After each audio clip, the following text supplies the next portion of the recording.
ایمان لایا تھا اور اللہ کی راہ میں اس نے سٹرگل کیا تھا، اللہ کی راہ میں اس نے کچھ نہ کچھ کیا، اپنے اموال کے ساتھ، اپنے یعنی انفس کے ساتھ، اپنی جان کے ساتھ. یہ اگر کوئی کام کر لے تو اس کو اتنی بڑی بشارت دی جا رہی ہے اور کہا جا رہا ہے ذالک فوز العظیم، یہ بہت بڑی کامیابی ہے، بہت بڑی کامیابی ہے.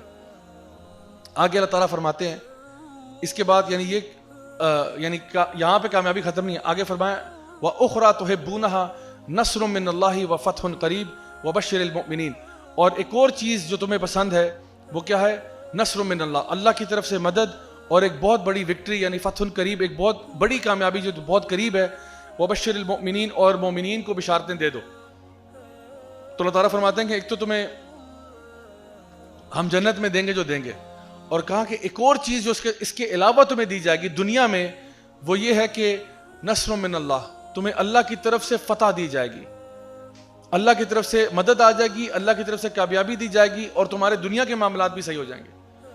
کس کے لیے؟ وہی جو 3 چیزیں بتائی تھیں، اللہ پر ایمان لانا، رسول پر ایمان لانا، اللہ کی راہ میں سٹرگل کرنا، سٹرائیو کرنا. آگے فرمایا یا ایھا الذین آمنوا کونوا انصار اللہ کما قال عیسی بن مریم للحواریین من انصاری الی اللہ. تو اللہ تعالیٰ فرماتے ہیں کہ اب یہاں پہ اللہ تعالیٰ آگے فرما رہے ہیں کہ اے ایمان والو کونوا انصار اللہ، کہ تم سارے کے سارے اللہ کے مددگار بن جاؤ. بات مکمل ہوگی تھی پہلے کہ تمہیں کیا فائدہ ہوگا. آگے اللہ تعالیٰ فرما رہے ہیں، اب حکم دے رہے ہیں یا ایھا الذین آمنوا، اے ایمان والو کونوا انصار اللہ، تم سارے کے سارے اللہ کے مددگار بن جاؤ.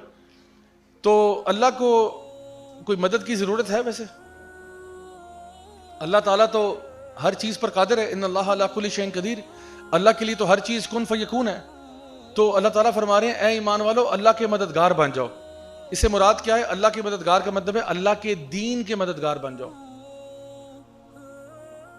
کما قال عیسی بن مریم، جیسے کہ عیسی بن مریم للحواریین، جیسے انصار اللہ، ہم اللہ کے مددگار ہیں. فآمنت طائفہ من بنی اسرائیل وکفرت طائفہ، پھر ان میں سے کچھ لوگوں نے تو ایمان لے آئے اور کچھ لوگوں نے کفر کر دیا. تو اللہ تعالیٰ فرماتے ہیں جو لوگ ایمان لے آئے ہم نے ان کو فتح دے دی، ہم نے ان کو کامیابی دے دی، اور جنہوں نے نہیں کیا ان کا معاملہ پھر ڈفرینٹ ہو گیا. سو اللہ رب العزت یہاں پر بتا رہے ہیں ہمیں کہ کس طرح سے آپ جو ہے وہ دین کے مددگار بنے، یعنی اپنی وش لسٹ میں یہ بات ڈالیں. ایسا نہ ہو کہ آپ کی پوری زندگی گزر جائے اپنی دنیا داری میں اور آپ نے اللہ تعالیٰ کے دین کے لیے کچھ بھی نہیں کیا. سو اس لیے سب سے پہلی ہماری چیز تو یہ کہ ہم سارے اپنے آپ کو انصار اللہ ہی سمجھیں، ہم اللہ کے مددگار ہیں، اللہ تعالیٰ کے دین کے مددگار ہیں.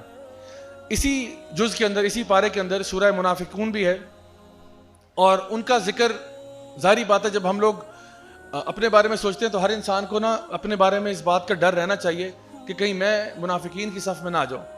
منافق جو ہے لغوی طور پہ یہ وہ شخص ہوتا ہے جیسے نفقہ کہتے ہیں کہ جو ایک چھپکلی کا سوراخ ہوتا ہے نا ڈیزرٹ میں، تو وہ کیا کرتی ہے، خاص ڈیزرٹ لیزرٹ ہوتی ہے، وہ انٹری پوائنٹ تو اس کا ایک ہوتا ہے لیکن ایگزٹ پوائنٹس ملٹیپل ہوتے ہیں.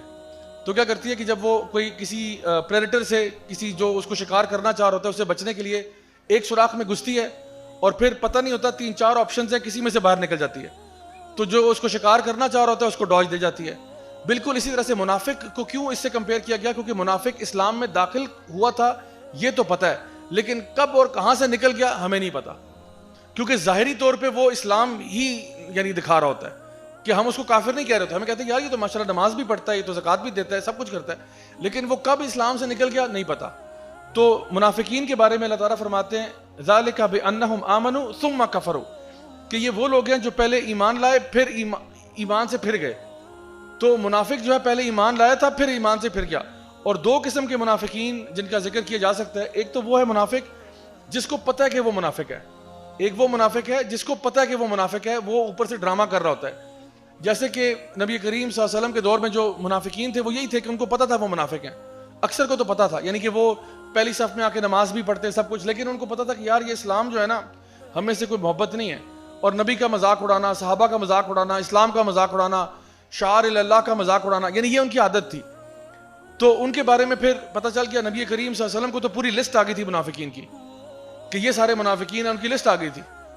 تو یہ تو وہ تھے جو کہ جانتے تھے منافق ہیں، لیکن ایک منافق ایسا ہوتا ہے جس کو پتہ ہی نہیں ہوتا وہ منافق ہے، وہ اپنی حرکتوں کی وجہ سے منافق ہوتا ہے. ایک ہوتا ہے اپنے عقیدے کی وجہ سے منافق ہوتا ہے، ایک ہوتا ہے اپنی حرکتوں کی وجہ سے ہوتا ہے.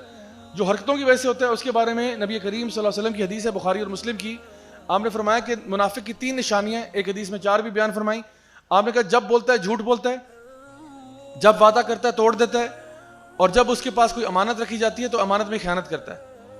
اور ایک اور جگہ آپ نے فرمایا کہ چاہے وہ روزے رکھتا ہو، نماز پڑھتا ہو اور اپنے آپ کو مسلمان کہتا ہو، اگر یہ تینوں صفات اس میں موجود ہیں، اور ایک حدیث میں کہا کہ وہ بد زبانی بھی کرتا ہے، یعنی بد کلامی کرتا ہے، بد زبانی کرتا ہے، اور آپ نے فرمایا جس میں یہ چاروں پائی جائیں وہ کلی طور پہ منافق ہے، اور جس میں ایک پائی جائے یا دو پائی جائیں اس میں کچھ جراثیم موجود ہیں منافقت کے.